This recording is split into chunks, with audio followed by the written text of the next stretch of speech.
So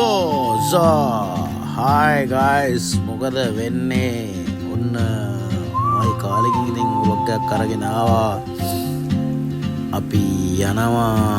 Anuradhapura පූජා නගරය බලා මායි මගේ පේරන්ට්ස්ලා දෙන්නයි අපිට ලොකු තාත්තා සෙට් වුණා එයා යන්න විතරයි හිටියේ යන දවසේ මේ ඉතින් අපි ඔය අනුරාධපුර ටවුන් එකට යන වෙලාවේ ලොකු සෙනගක් නම් හිටියේ නැහැ මොකද අපි ගියේ වීකෙන්ඩ් එකෙන් පස්සේ දවසක ටූරිස්ට්ලා ගොඩක් ඇවිල්ලා අපි ඉතින් හවස තමයි මුලින්ම ගිහිල්ලා මේ ශ්‍රී මහා බෝධියටයි කොර්නෙල් සෑයයි වඳින්න ගියේ මාර නිදහස් ඉතින් ලොකු සෙනගක් හිටපු නැති හින්දා නිදහසේ වැඳලා කළා හිතේ හැටියට ඇවිදලා ආවා ඉතින් ඊට කලින් සතියේ ලොන් වීකෙන්ඩ් එකක් තිබ්බ හින්දා ලොකු සෙනගක් ඉඳලා තිබ්බා මේ අපි අල්පාම් පූජා කළා වැඳලා කළා ආවා එදා ඊට පස්සේ උදේ කිරියාහාර පූජාවක් කරා. ඔය තියෙන්නේ උදේ අපි කිරියාහාර පූජා කරපු එක. උදේ පාන්දරම ගියා 5:00 මට මතක විදියට ගේට් එක අරින්නේ. එතකොටම ගිහිල්ලා පූජා කරලා මාර ලස්සනයි බලන්නකො ඉතින්. උදේ පාන්දර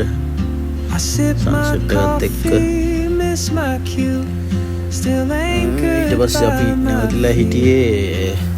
ස්වදේශ කටයුතු අමාත්‍යාංශයේ බංගලෝ එකේ ඒකත් හොඳයි ඒකත් මාර නිදහස් ප්ලේස් එකක් අපි ඒ තමයි නැවතිලා හිටියේ අපි උදේට කන්න ගියා හෙළබොජුන් එකට මාර සුපිරි එතන මේ වෙජි විතරයි ඔක්කොම මේ හොඳයි මේ තියෙන්නේ සඳගිරි සෑය මේ තියෙන කවි පේලි ටික කියවුවාම අපේ රණවීරුව ගැන මාර ලව් එකක් ඇති වෙන්නේ. ඔය තිසාවැව වන්ට එක දිගේ පොඩ්ඩක් ගිහිල්ලා චුටිලා බලලා ෆොටෝස් ටිකක් ගහලා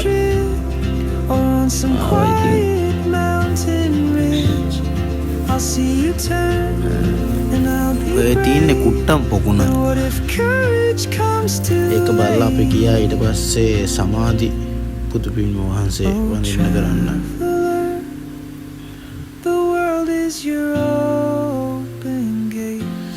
ඊට පස්සේ ආයෙත් අපි හවස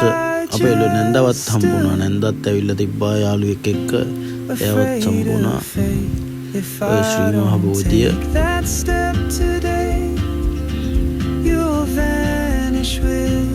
ලොකු සෙනගක් නැති හින්දා ඇත්තටම මාර පහසුනා ඉතින් නිදාසේ වැඳලා කරලා එන්න මේ තූපාරාමය ඔය බලන්න හවසක රුවන්වැලිසෑය මාරම ලස්සනයි එහෙනම් අපි ආයෙත් වීඩියෝ එකකින් හම්බෙමු පරිස්සමින් ඉන්න සතුටින් ඉන්න සෝ